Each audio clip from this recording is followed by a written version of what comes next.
Hello, Internet, and welcome to Clique Theory. So, this took me a while.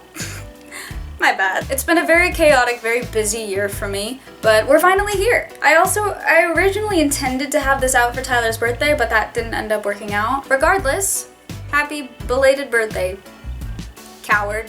There is a lot to unpack about Scaled and Icy.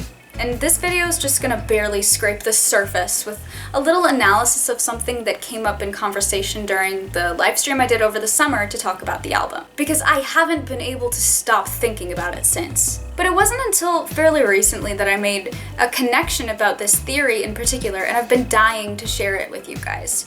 So, without further ado, what if Josh isn't real though? Now I know what you're thinking. It's 2021. That is a dead meme. And you'd be right. I've never actually read the Theorist fic myself, and I refuse to, and no one can make me. You're not my mom. But even I know about the Josh isn't real jokes that came of it. It's been the go-to response to most, if not all, theories since that fic blew up in the first place. But I'm not talking about the fan fiction this time. I want to talk about the promotion of Scaled and Icy, and more importantly, the Scaled and Icy live stream performance. Let me explain. The first and most obvious oddity starts with the performance itself. The live stream opens with Tyler being interviewed by these two talk show hosts, whom the end credits reveal to actually be two of the bishops who run Dima. Just very casually, Tyler eventually begins to sing Choker, and we transition into the first performance of the night. This is where Josh appears. When the show closes though, Tyler returns to that very same talk show with those same two hosts as though nothing had happened. And when he returns, Josh does not come with him. Tyler is alone. So what's going on here? Where's Josh? I think it's safe to assume that in the context of the performance, the Josh we meet once Tyler leaves the talk show set is not actually in Dima. Starting with the talk show and transitioning in the middle of it communicates to the audience this break in reality. What we're seeing isn't really happening, not on the set of the talk show at least. A lot of us concluded that the performances of those songs are taking place in Tyler's mind, not in reality. Therefore, the Josh that we're seeing on stage isn't the real Josh, not in the context of the performance or the story we're being told. But that's not the only odd thing people have noticed about Josh in regards to this new album.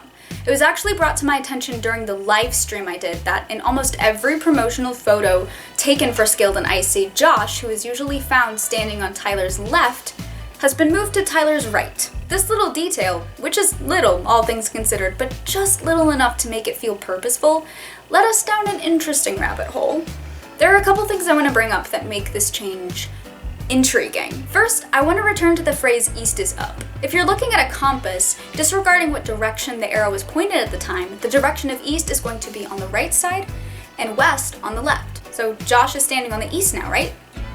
That's a good thing, right? Well, hang on. Because if east is up, we need to rotate that compass counterclockwise so that the east is now pointing north. Now, if Josh is standing on the right, he's standing south. Got it? Because this is where things get a little weird. Take a look at the Blurryface album art. Stick with me. It's technically a square, right? With four sides, and each of those outer dots make up one side of the square. Well, if you rotate that square counterclockwise, the east will be up. You know what happens when you rotate the Blurryface dots? Ride ends up on the top left, and at the very center of the right is Stressed Out.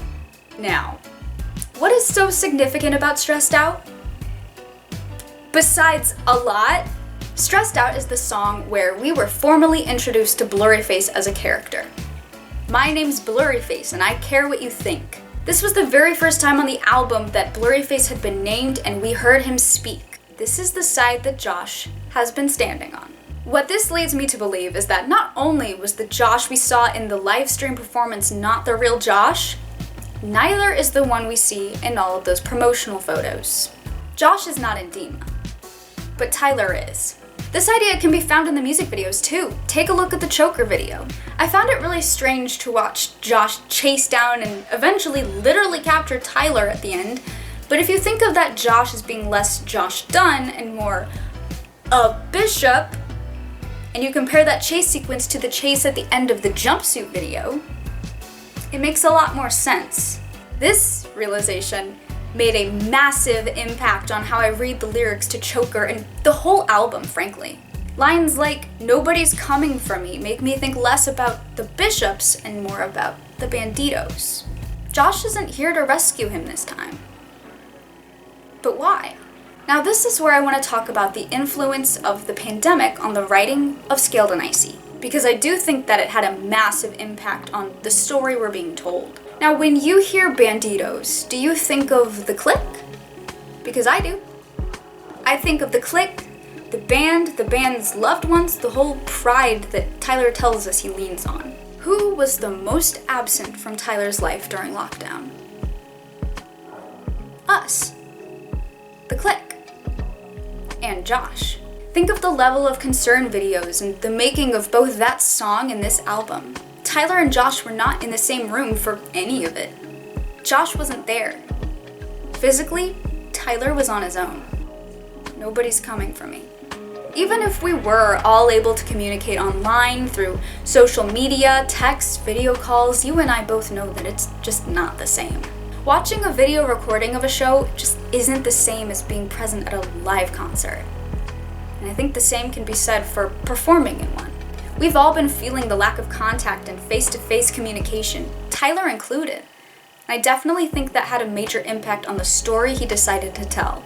Remember, Tyler has told us that in the past, he's purposefully isolated himself in the dark Ohio winters to write songs because those conditions affected his mental health.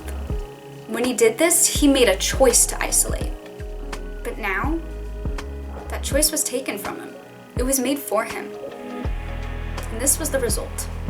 I don't think this only explains little things like Josh's placement in promo photos or even the narrative of the recorded live show.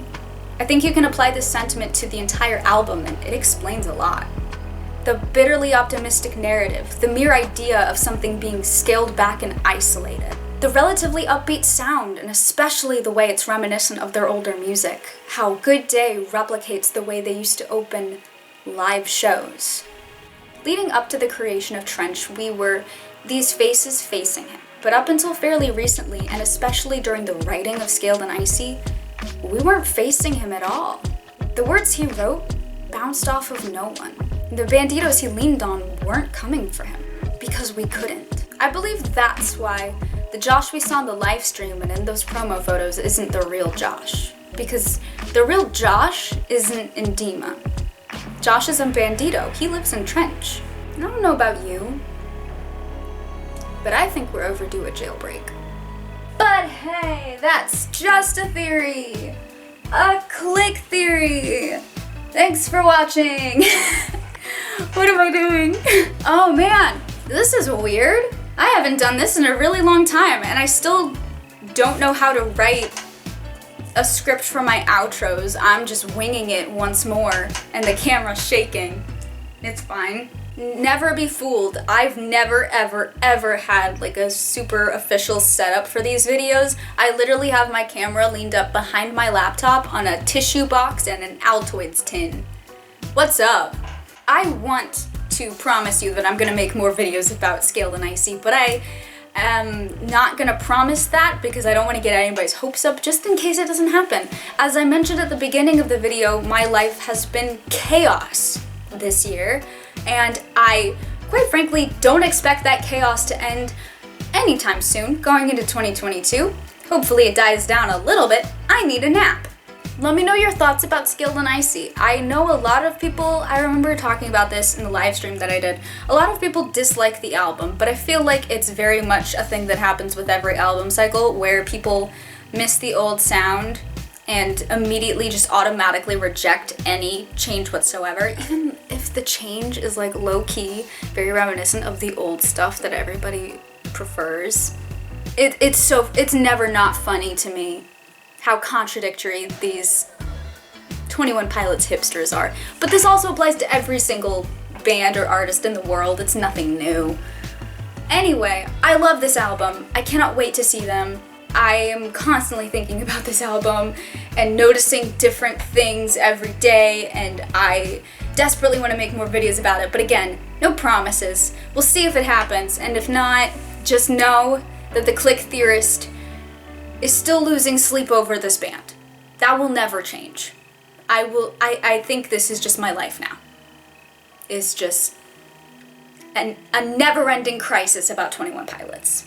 For those watching, thank you. I know I never ever post anymore. If you're still subscribed to this channel, that's impressive.